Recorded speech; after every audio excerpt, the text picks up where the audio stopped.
So I'm gonna book Thursday with API platform folks. Oh, okay. Yeah, Okay. that'll be the best. Yeah, think we are live. All right. I think so. Let me quickly check this room.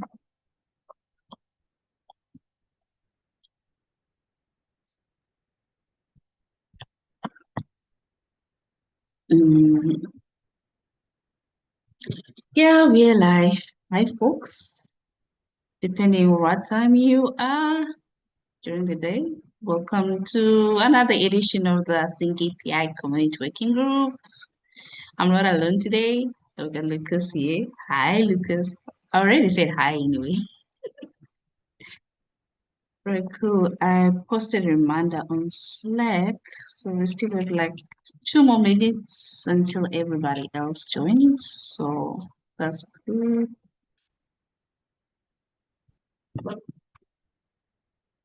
Let's see who else joins in the next 2 minutes.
Okay, it's 5 past.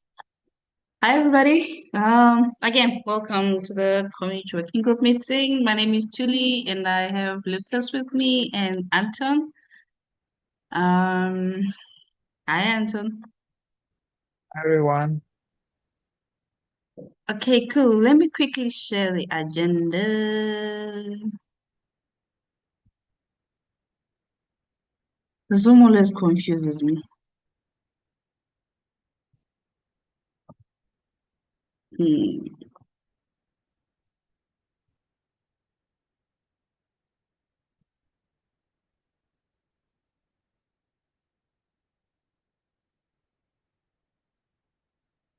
Please give a thumbs up if you can see my screen.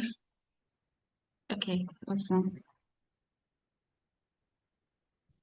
All right.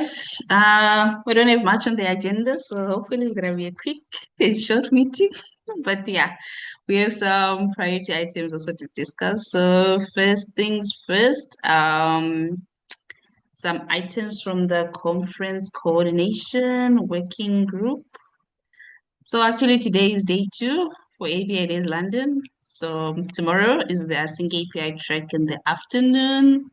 So looking forward to seeing the pictures actually on the channel as well. Shout out to Dale, Daniel, Ian. Is there anybody else who I didn't mention?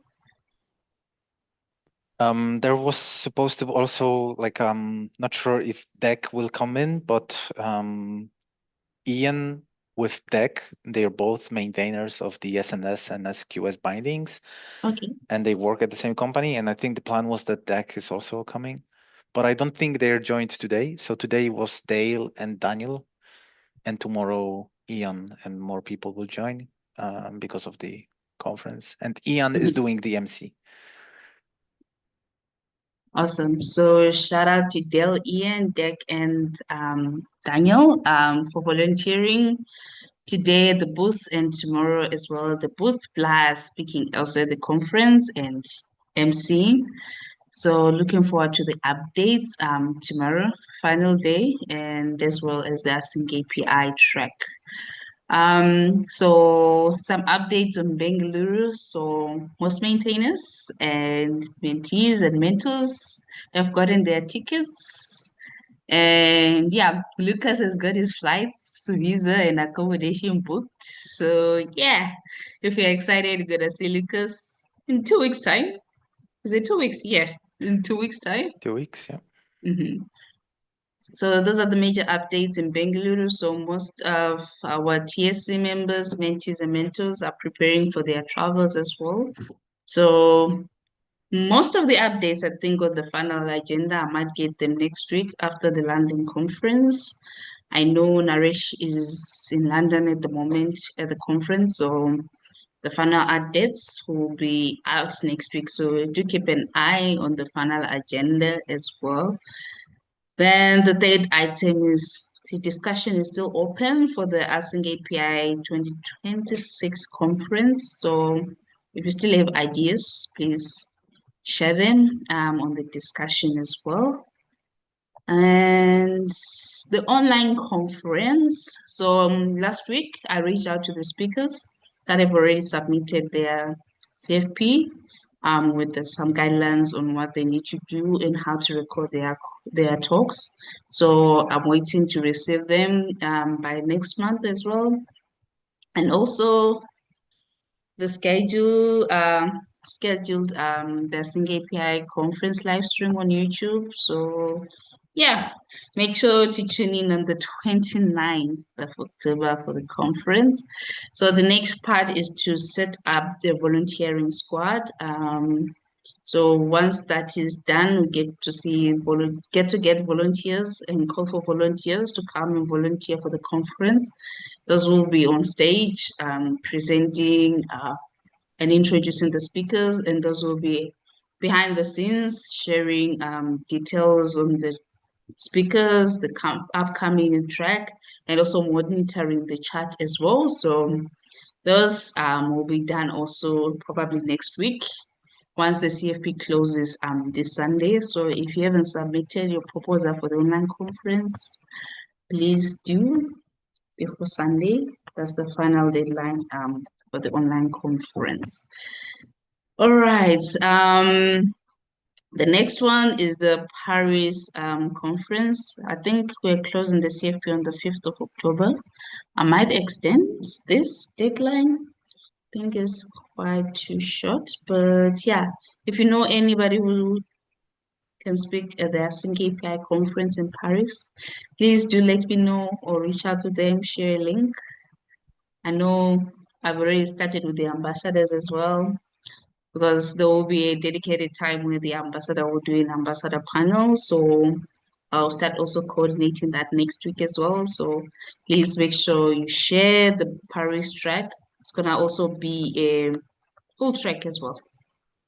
It's gonna be a full track at the conference as well. Finally, Developer Week. CFP is still open until November 8th or 7th of November. So far we have two submissions, one from Gravity. I think another one, I'm not sure. It's a new submission. So please make sure you also submit your proposals to the conferences. I don't know, is there anything that I'm missing in regards to the conference? No, I think we can just share as well that we Mhm. will have a chat, like really initial conversation with API platform conference. So they reached out to us, which I think it's also important for us that it's not that we engaged with a new conference host, but it's actually a conference host that reached out to us asking like yeah, if we could be present there, which is pretty cool. I think we're gonna have a like really initial call next week just to figure out how we can cooperate in 2026. Yes, so like I said 2 weeks ago, that we are working behind the scenes to improve the conference for 2026. So yeah, hopefully after the meeting next week, we'll come up with something concrete as well. And if you want to host a Sync API conference in 2026 as well, or you know somebody who has the capacity to host, please send the contacts our way because we will have to really expand and grow the conference. Yeah. All right. I think that will be all in regards to conferences. I guess we can jump to community updates. So I think API doc calls. So not a lot of people voted, but yeah, we agreed that 3 p.m. UTC on Wednesdays will be the date where we will host the docs calls. So probably in October, we'll schedule our first call, maybe after the Bangalore conference and just a week before the online conference to kickstart the conversation on Async API docs as well. And I don't know why I say August here, but the coming summary for September, the draft will be out by next week. So if there are items that you would like for them to be highlighted on the blog, on the summary, please send them through. I only have a few items. I think it's only a 2 minute blog so far. So if there are any other items that you think are worth to be on the summary for September, please send them through. We would love to highlight them. Um, all right. I think the third item is to transfer content from training report to community report. Lucas? Um, yeah, so like basically, some time ago I started this initiative like to have less repos than we have now because the organization is pretty large. I mainly focused on coding repos. A lot of stuff got archived. Some things ended up in monorepos, and basically proposal here is the same as for other repos in the past. So it really doesn't make sense to have separate training repo because the training repository just really has a set of um, scenarios like not even scenarios. Not sure what's the proper English name, but like basically the Groups? um no, what's the name? No, actually, I think it's a scenario actually in the end. Like so basically like no, not scenario. Damn it. What's the name? Like when you have like all these scenes described what should be shown in the training, like this Script? Like a is script. oh yeah, script. Yeah. Yeah. Okay. So script scenario, whatever story. Oh yeah, story. It's storyboard. Yeah, yeah. It's a storyboards basically as well. But it's really just few files in the end. And again, it's really better if we move it in under community because we already have strong coverage of maintainers responsible for community. And again, being like adding people to code owners in training just for few files, it really doesn't make sense. Mhm. So yeah, that's basically the proposal. Just move the files and I'll archive the repo and move it outside organization. Okay. Yeah, it makes sense. I mean, like the videos and everything can come under the community since most of the learning items and community. So yeah, it will make sense to have it under one umbrella. All right. Then what about the learning path report? Yeah, learning path. So as far as I know, like, so that's the work that was done, I think 2 years ago.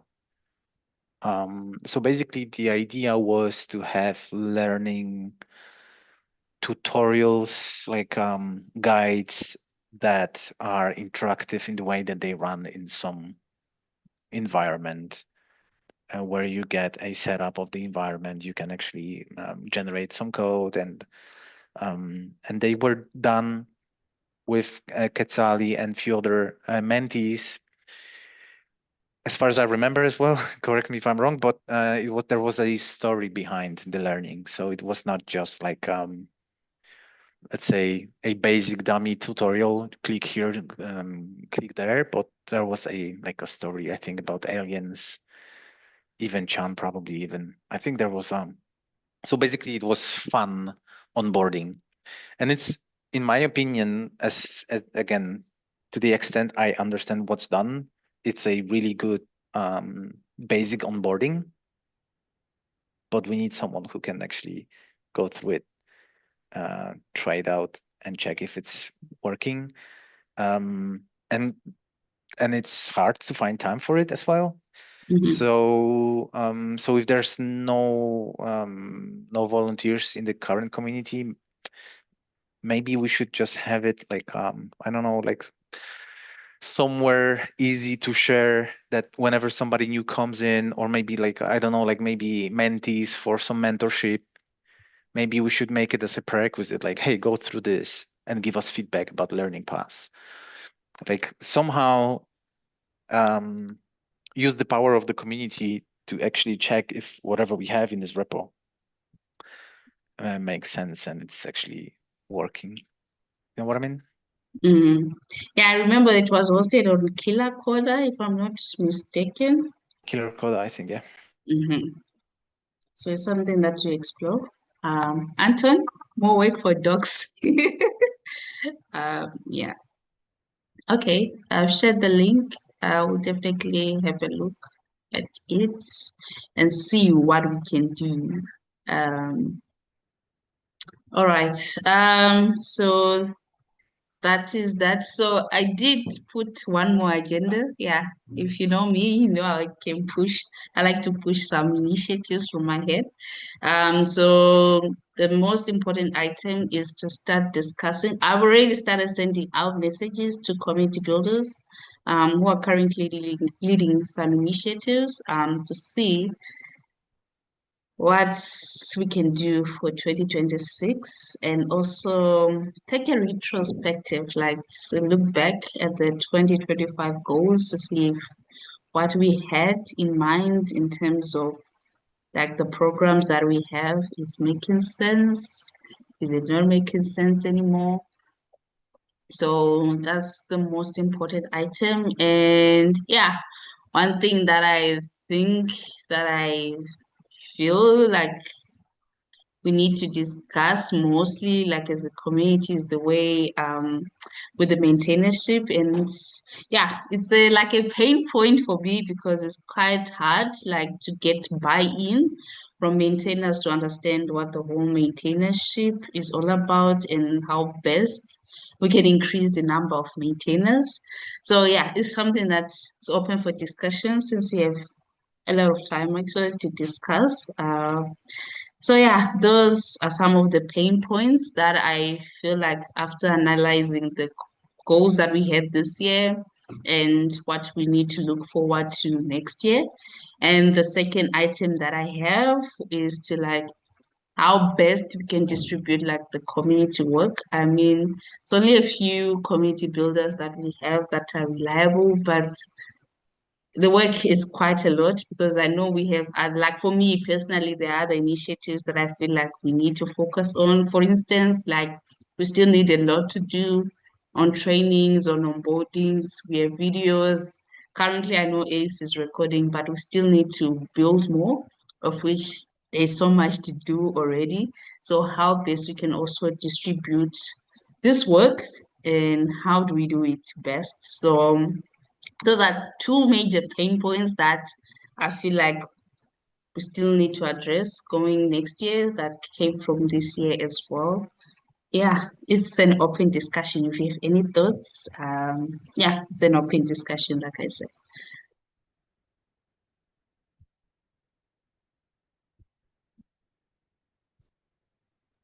But just to understand what you mentioned about maintainers and maintainership. Hmm. So what is what you, just to clarify if I understand correctly what you're saying, are you saying that main win like maintainers are not fully into maintainership? That's what you're saying. Like, so the main concept of maintainership is not basically well received by other maintainers, or like what you're trying to say? So it's like there is no understanding of why we are doing it, why they should prioritize it, why they should also participate in it. So that's why I say like there is no buy-in, not a lot of maintainers. I don't know if it's the correct word. I'm trying to find a nice word to mention it. But yeah, not a lot of maintainers are on board with what we are talking about when I say we need to push for maintainership and the growth, which is something that also I feel like it's not, I don't know if they don't understand it. Are we not explaining it well? Is it the way we are presenting it? So that is quite the challenge that came out like this year, especially as the goal was to like implement it fully. So it's only a few maintainers really who are actually pushing and participating, but the rest is, yeah, I feel But like they no understanding. but Mhm. but do you mean maintainers that never participated in any kind of mentorships, or you mean maintainers that participated but in a classical mentorship and they're not filling the maintainership? Do Yeah. you know what I mean? Mm-hmm, mm-hmm. So is it both, or are we just talking about those that never participated really? No, it's both actually. So there is one batch that never participated that would like to have them participate. Then there is those who have participated who are kind of like not really grasping the full concept of why we are now pushing or changing. Hmm. And I feel like I don't know how best we can, I don't know, like I said, I'm putting it out there because I feel like it's a struggle when we explain this, like maintainership. They might say, oh, I understand, but sooner or later, maybe in the program or during the year, when we start to revisit, we find out no, there's no understanding as to why we are doing it and the approach. So that's kind of like the pain point, the main pain point currently that I feel like from the community goals, it's really, really not well received or it's not progressing the way it should. Okay. Why not just having an open call like Q&A where people can like so basically so for example, I'm not aware of these um, issues, so like so I can, for example, from my perspective, a Mhm. person that like already did maintainership through other mentorships, so I can, for example, explain, I mean, answer to many questions people have from my experience doing it. What's the benefit?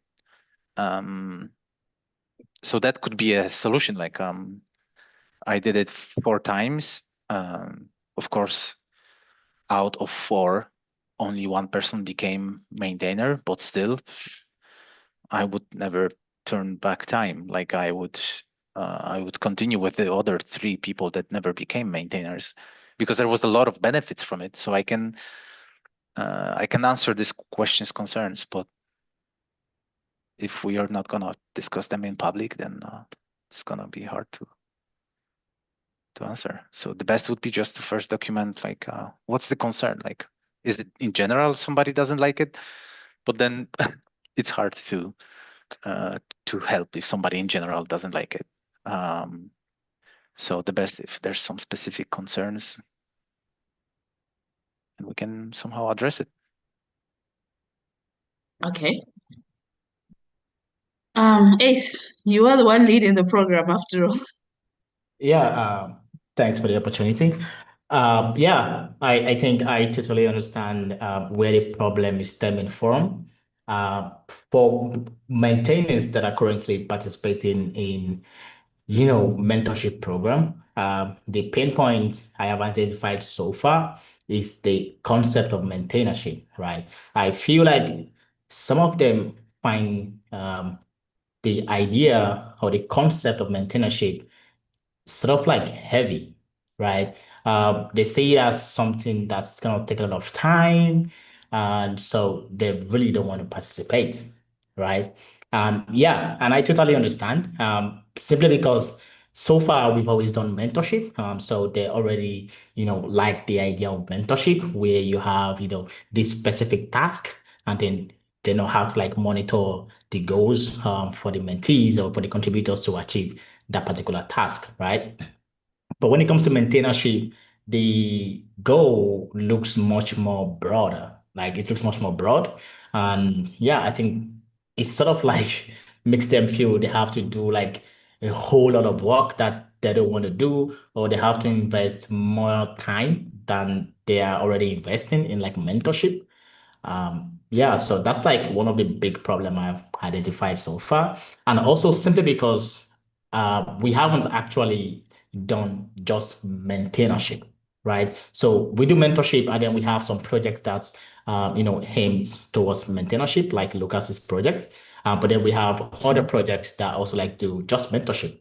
But the fact that now we are edging towards strictly maintainership, I think that would really, really change a lot of things, right? Because now that we are starting projects that are just like maintainership, so the communication is different. So before, when we were doing like mentorship, we're just saying, oh, we're doing mentorship. So if you have project that wants to make people maintainership, come on, propose a project. But if you have other kind of projects, come propose it. But now that we're doing just maintainership, the goal is much more scoped. So the goal wasn't scoped earlier on, which was one of the problems I think we were facing. But now that we already have the goals much more scoped, that the main goal is maintainership. We're not taking any other project that is not maintainership. I think that way it would help us like advocate towards what we're trying to achieve, right? And the fact that we now have a scoped goal, which is maintainership, and then we have like this documentation already in progress that is strictly maintainership, nothing else. Um, it would help us like really identify ways to promote and advocate what we want to achieve. Right. And in terms of promotion, we're also talking about not just like hosting a meeting. Yeah, of course, meetings are great. They yield like awesome results. But I don't think I don't think that will fix the problem we're gonna face or we are facing in mentorship. It's also like creating more awareness other than just meetings, right? So maybe it's creating, um, what's it called? Maybe like a document or creating videos to let them understand what the goal of this program is, right? So it's not some scary, goal we're trying to achieve, which I see a lot of them think is like some scary things they have to do. But it is not, right? If you can find a way to like, promote this idea of maintainership, which I don't think is a problem, right? We just haven't explored it yet. So if we explore it, I feel it's going to like solve the little problem we are facing right now. Okay, so like, is it okay? I'm trying to understand, like, on that point of view, like, is it education that is lacking, or is there a roadmap that needs to be followed, maybe? Because the It is goal is to, education. Mhm. It is education. I feel like for other maintainers, it is the education of the concept of the maintainership program that's the problem, right? So, I mean, we have other maintainers already like participating in mentorship program like Google Summer of Code or the AsyncAPI mentorship program, right? But for some reason, they never like, suggest projects that would make mentees or contributors become maintainers. Why? Of course, they know we have like, of course, they know being a maintainer is a cool thing, but not a lot of them actually, go through the community goals, right? none of them really like read this thing you already put out. That, oh, the community needs more maintenance, even though they might think, oh, the community needs more maintenance, but they never actually took the extra time to actually read the community goals and see why we need maintenance, right? Of course, people can feel, really confident in themselves. Oh, I'm a maintainer. I don't see why I should be stressing into like making someone else a maintainer or spending my time into making someone else a maintainer. I mean, I can do the job. I think that is enough, right? So I think it's mostly like education, why we need to bring more people on board. And we can look at like many cases like the design project, right? We've had like we've always pushed design for mentorships like Google Summer of Code, which is even good, right? We put design for Google Summer of Code, which is something that hasn't happened before. Well, do design maintainers or sorry, do design contributors end up in maintainers? No. Does the design lead or the design maintainer knows we need more maintainer? Yes. So why is this person not pushing people to become maintainers?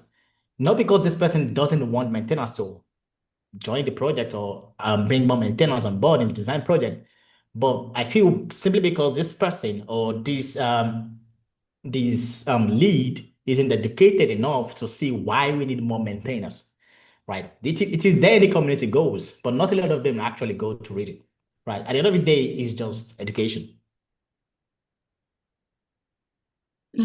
Okay. Yeah, I know. It is part, like I said, like it's I'm doing retrospective like with the community goals. And I know during mid-year, I know I kept on pulling like it's not aligning with the community goals. Then people were like, oh, so what are these community goals? Of which we put them for 2 months for people to vote, and still we go back to the same situation whereby community goals are not aligning with certain programs. So so it still goes back like if it's education, do we need a roadmap? Do we need case studies? How do we do it better? Because it is something that I want to take priority again this coming year. It's one of the top things that we still need to work on. So I don't know. I'm open to ideas as well. Like if it's education, do we now have, I know we have docs in the pipeline, but then it goes back to my mind, like, are they gonna read and follow it? Yeah, Yeah. yeah. Of course, they no. So the thing is, well, my proposal is because of course we can put a lot of efforts in education, but we need to remember that we're community driven, and we all have also other things to do in our lives. Mhm. And in community driven, it's really about community and equal respect of all the members of the community. So it cannot be there cannot be a situation that one community member has to put more effort into supporting other community members that don't pay attention to the other work of the community member. You know what I'm trying to say? So Mhm. the thing is, what is a solution? And I think that's actually the best situation that we are in at the moment is whenever we set goals, we have to respect the goals. If we don't respect them, people will not be interested in following them. So the thing is that you set the goals, you had a lot of really, you really gave a lot of space for the rest of the community to participate into shaping the goals. You didn't define them and expect people to follow. There was really a lot of time to discuss them. And one of the goals is maintainers, and that's goal for 2025. If people at the end of 2025 question the point of the goals, perfect. 2026 goals, community discussion is open. So you can really shape 2026. So for 2026, we can have a lot of education. We can have Q&As, and I'm not, Ace, I didn't mean meeting, but like Q&A, where people send questions and we record Q&A. You can cut it into videos, whatever. But in my opinion, we should park, like there are two topics, like maintainership 2025, that's in the goals, and we have, I mean, we should do it. Otherwise, what's the point of setting the goals? For Mm. 2026, if people disagree, and for example, in 2026, there are maintainers that have strong position and say in GSOC we should still do GSOC the old way, or like not maintainership, then let's discuss it for 2026. And it's like a perfect moment because that's what should happen. It shouldn't happen that we're like putting a lot of effort setting the goals and somebody after some few months just says like, I don't get it. I mean, we really have to somehow maintain our work and our efforts. Otherwise, like, what's the like again, like really, what's the point of setting the goals? And again, it's from the very beginning, always in this initiative, we were like, when it was never hidden. It was never like goals were never like really coming from one person, and people just have to follow. There was always enough time really to cooperate. So that would be my strong position here. Like, definitely let's discuss for 2026 and let's have community goals written together. But if in September somebody questions goals that we set September last year, then no docs, no videos will solve it really. Because community goals is like, it's one page, maybe when you print it out, maybe it's 2 pages. Docs will have more pages. Okay. All right. So yeah. Okay.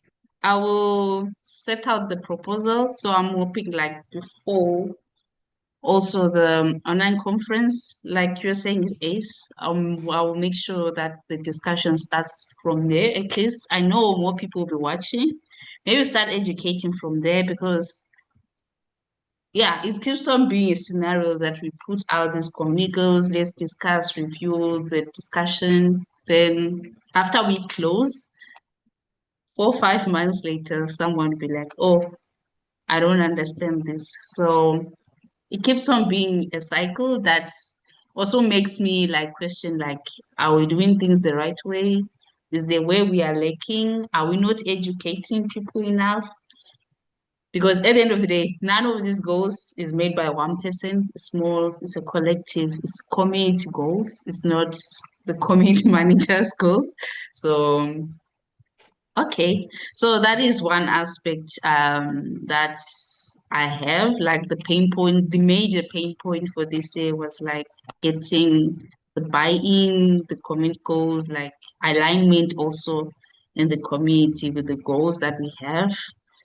So yeah, I'll make sure that this time around, instead of having them in November, I'll try to have them in October. So instead of having the normal 2 months until December, we still have our extend more time because maybe that might help. I don't know, but we have to keep on pushing.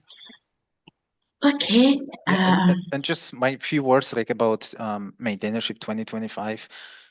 In the end, like if you want to open it up for discussion and like question it or even not do it this year, that's fine. But my suggestion is basically assess how many mentors we had in AsyncAPI mentorship last year. Check with the same people this year again if they're up to for maintainership. Let's say fake numbers. Let's say last year we had 6. This year, because it's maintainership, it's just 3. And then ask the other 3 why they don't want to do it. And then let's again, like really just, I can record like because for me it's totally I'm doing maintainerships. I cannot imagine somebody would prefer not to do maintainership because it really increases the quality of the project that you work on, and actually gives you less stress because there's no deadline really. You have really like you don't have to complete some project on at some point of time. And like I did with Generator, like I had my maintainership, but this year I actually accepted external mentor to publish something inside Generator with classical mentorship. And what I ended up is I have, through my project, I have an amazing maintainer joining me and a lot of improvements.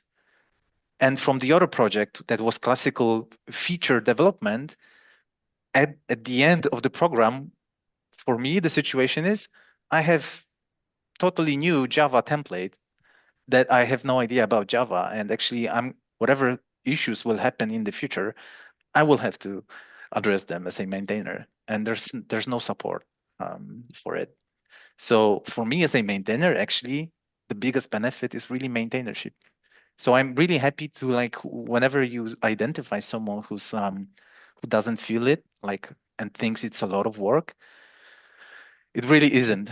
And I can address these concerns, like, because I did it. It's not theoretical knowledge. I did it, and it's really fun. Okay. All right. Yeah, So and I think to also like add something to the point Lucas already made.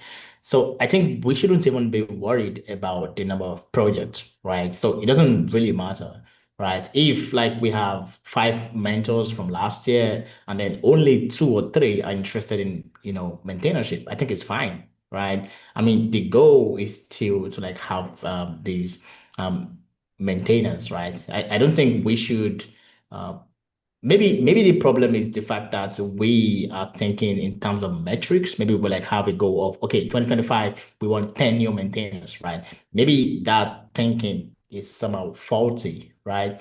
Maybe it doesn't have to be, oh, we need 10 new maintainers, which to me is somewhat, I wouldn't say unrealistic, but for where we are right now, it's sort of unrealistic, right? If we have just, three projects, that are aiming towards maintainership this year, I think it's fine, right? It doesn't have to be, a certain amount of project with maintainership. Maybe having those three actually works, except maybe truly, maybe the community has like a specific number in mind, which I'm not aware of. oh no, I've never done it with numbers. So And actually, there shouldn't be a pressure Mhm. of any. So like basically when I do maintainership, I actually always my mentee is informed at the very beginning that there's no promise that they become maintainers. Mhm.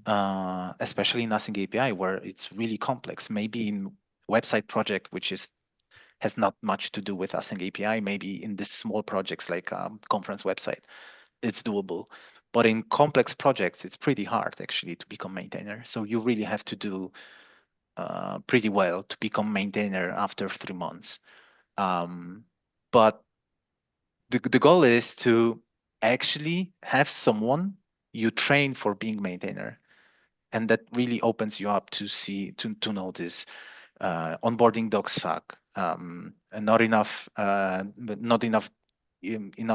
details in the development guide, um, untransparent, not transparent decision making in the pull request review, how to document it, how to make it easier. Then like when you really focus on maintainership, that's when you actually start noticing these are missing. When you do regular mentorship, you have this deadline, like you have to complete this project. So you're not gonna spend time on improving these docs.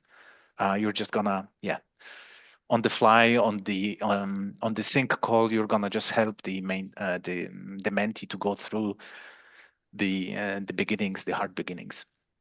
So, but yeah, I'm again talking about the same, I guess. So yeah, I'm just gonna shut up. Anton, you're here. You've been quiet. You can give us a thought as well. Maybe from your own perspective, because it is quite important. Well, actually, it's hard to add something after the speech of Lucas.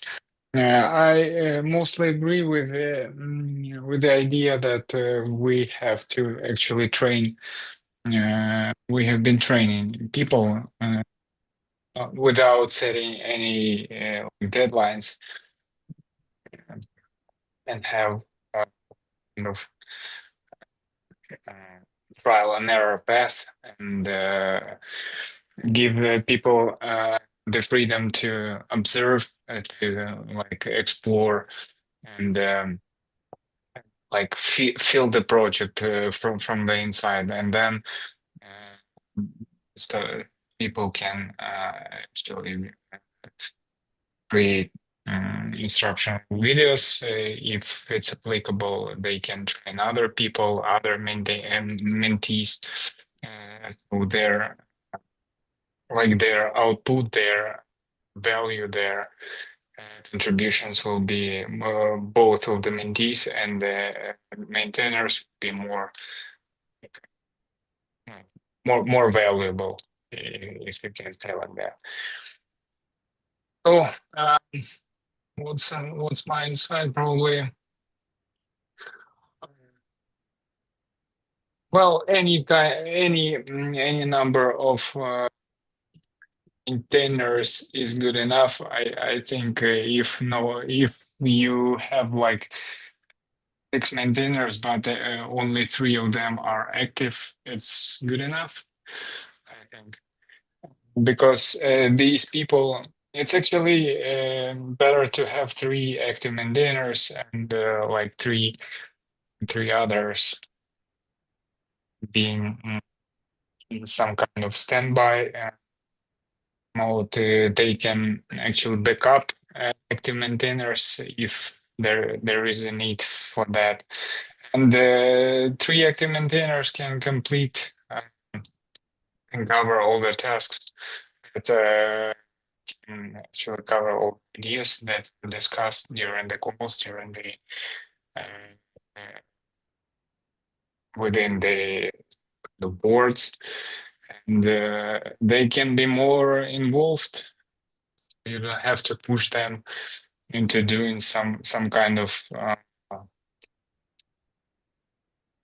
doing like chores, doing some chores in the project, so they can contribute some kind of ideas, and you don't have to wait for them to actually do some kind of contribution. That, I think. All right. Thank you so much, Anton. Okay, so Ace, I guess we just have to think and see. From the numbers, also maybe reach out like to the mentors. I know I've already maybe with the maintainership before we do it, this coming, if we not do it this year or next year, I think maybe we should have like a mentor, experienced mentors who are participating, who have been doing maintainership properly, maybe educate, share their experience. I don't know. Let's hope it improves. But yeah, something that we need to work on actively. So I will definitely be taking also the feedback as well. And taking time to also hear from also the community builders what they have to say as well. All right. I Yeah, and also know. before Mhm, we close, I mhm. also want us to like see that we didn't actually fail, right? We shouldn't see it as, we not having enough like maintainers, enough contributors become maintainers as we failing, right? We didn't fail simply because at the end of the day, we never really did, maintainership as a program on its own, right? We've always like done mentorship, and then we try to introduce the idea of maintainership into mentorship, right? So at the end of the day, we shouldn't say like, oh, Tuli and Ace, they failed trying to like bring new maintainers through this mentorship program, right? The whole point is growth, right? And that is why we decided to do maintainership as a program, right? We've seen the impact it has on the project when you are able to train someone, a contributor, to become a maintainer, to become a triager. And that is why we're trying to do full maintainership, right? So yeah, we didn't fail.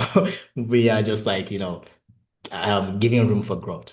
So this mentorship program we want to do this year is the first one, right? We've never actually done solo or strictly mentorship program. And we're trying this year, and that is why we're having this conversation to see how we can, scale, how we can get more people buying the ideas. So it's the first of its kind, right? We should give ourselves some grace.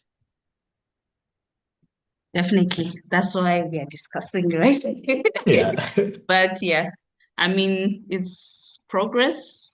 So it's one, how do you say, Rome was not built in one day, so Yeah. it's yeah.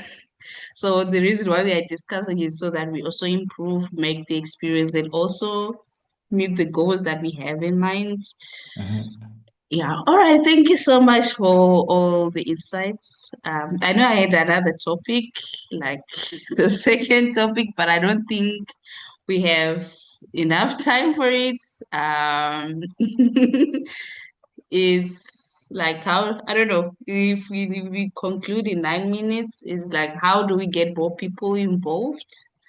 That's another thing. Like I know, like for instance, in this meeting, we have like core people. We don't have more people involved.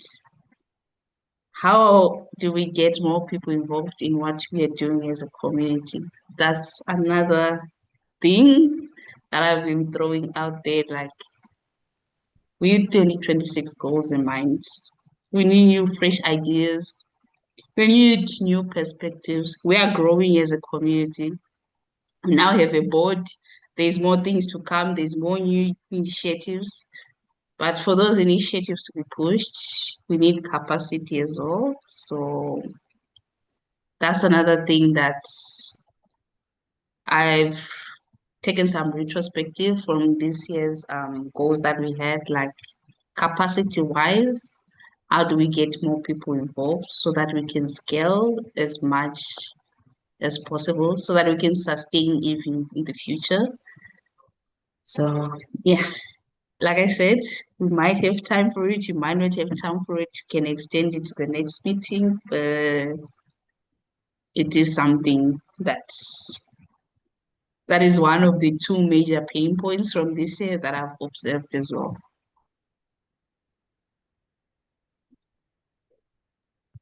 But you don't want to discuss it now. We don't have time, right? Can we Yeah. discuss it? We only have 7 minutes left. I mean, if we can discuss it, yes, let's do it. If not, we can also extend it. I cannot extend, so I have to run. But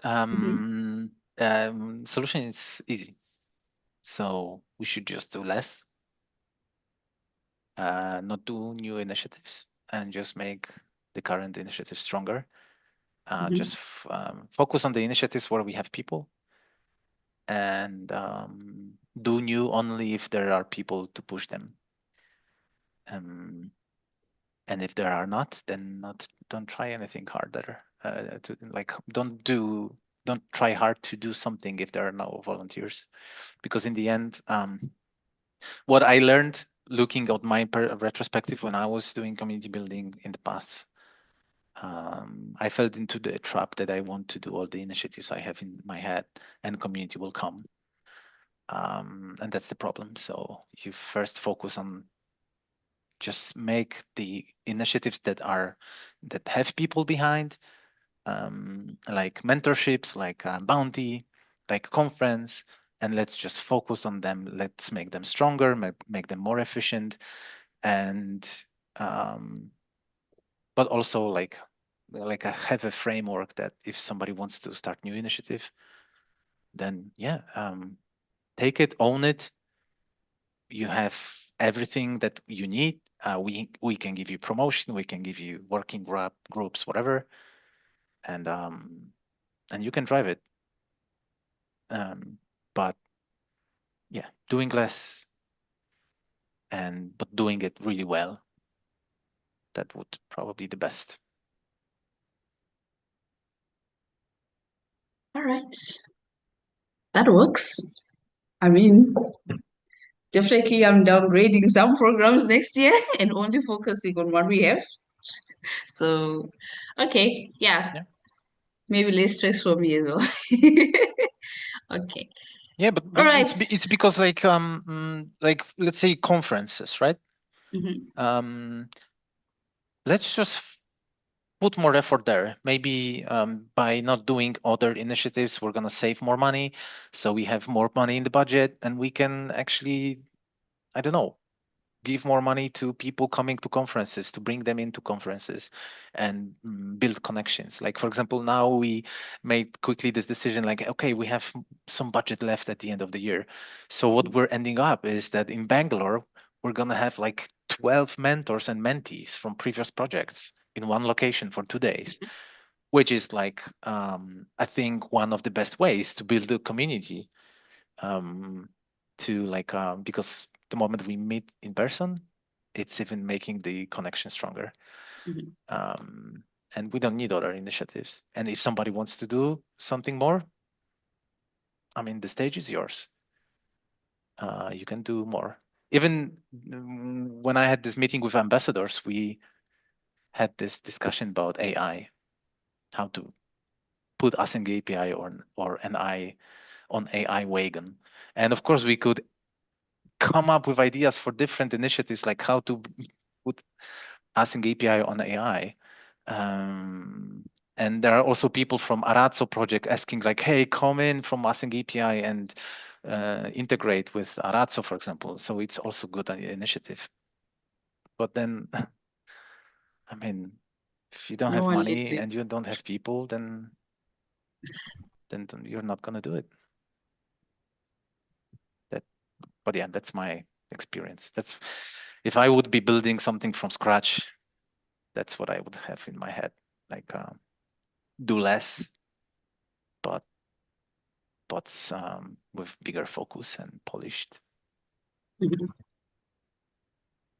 All right. Thank you so much, Ace, Anton, Lucas. This has been productive, actually. Thank you so much. I don't think we have any other business to discuss. So I guess we can call it a day. So I know the next community meeting is on the 7th of August, depending if we will be here. We might be in Bengaluru. We might be streaming in Bengaluru.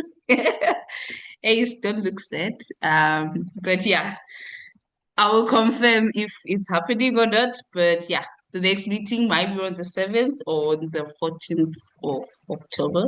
Is it 14th or 21st? Yeah, before the online conference. So thank you so much, everybody, for joining the community meeting. It's been fruitful. And if you're watching this anytime later in the day, if you have any insights, please feel free to send me a message or DM with thoughts as well.